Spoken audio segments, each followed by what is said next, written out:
Matt? How are you? Good, good. Hey, guys. What's happening? Well, I got a little spirited at the end there. Oh, yeah. What's the downside of that type of activity? Well, again, it's undisciplined play. I mean, you want to compete, you want to take it to right there, but not get to there. So that part's it's undisciplined play. So you can never glorify undisciplined play, because not only would we have been penalized there, we'd have guys ejected from the game. So that's never something that you look for. You like the fact that they're out there competing to get to that point, but you never want it to go all the way. So, I mean, that's kind of it was a great practice. I mean, we've had 4 good solid days in a row. They came out after having pads on yesterday, which is usually your lull day, and I thought they competed very, very hard. So, I mean, they're here for a reason. I think it kind of answered it, but the good side of what you saw with the skirmishes, and how do they channel that properly so it doesn't get to that? That's right. I mean, again, it comes down to fourth quarter games, and I mean, we've got to play efficient football. So if you put yourself behind the 8 ball, either with guys that can't play because they've been ejected from the game, that certainly doesn't help you. And then playing behind the sticks or giving somebody a first down off of something that was uncalled for, I mean, that's never a good thing. So usually when you've got a 15-yard penalty, not usually, 75% of the time you get a 15-yard penalty, you're going to give up some kind of points. So, and the games all come down to the last drive anyway. You've been releasing some guys over the last few days. Are you starting to see, especially with the guys that are still left, that separation between groups? Well, a lot of it has been guys that are nicked up and won't have the ability to play. So when we've got guys that are going to be out for a week or two, I mean, it doesn't give them a chance to make the team, because they've got to go to the game and prove that they can deserve to be here. Tell me about, I know you got to go on a flight back home, your daughter's graduation. Yeah.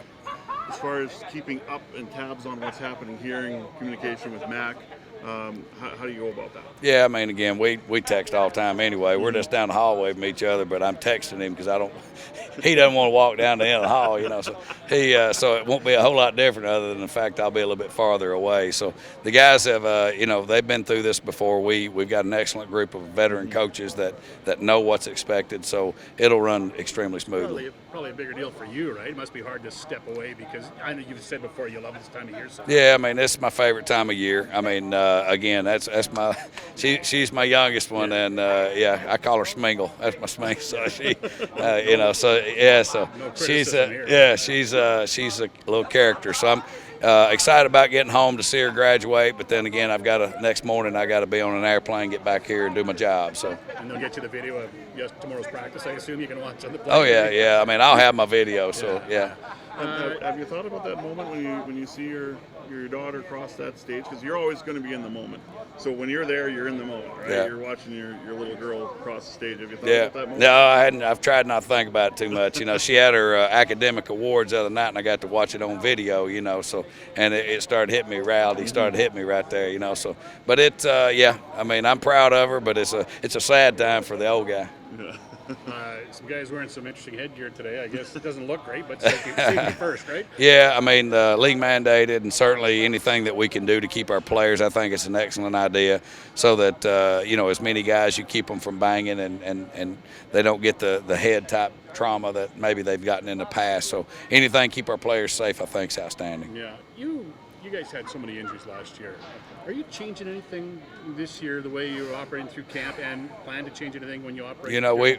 We're just trying to monitor the guys very closely and just make sure that, if you see anybody kind of fatigued and dragging their legs, to pull them out. And we've tried to ask them to be smart, make sure they're hydrating properly, when they're off the field. And again, we're not coming every day and putting 100 plays on them. We're trying to alternate the days when we're loading them and when not. All right. All right. Thanks, Chris. Thank you. Good See you. travels. Thank you. Enjoy the grad. Appreciate it, man.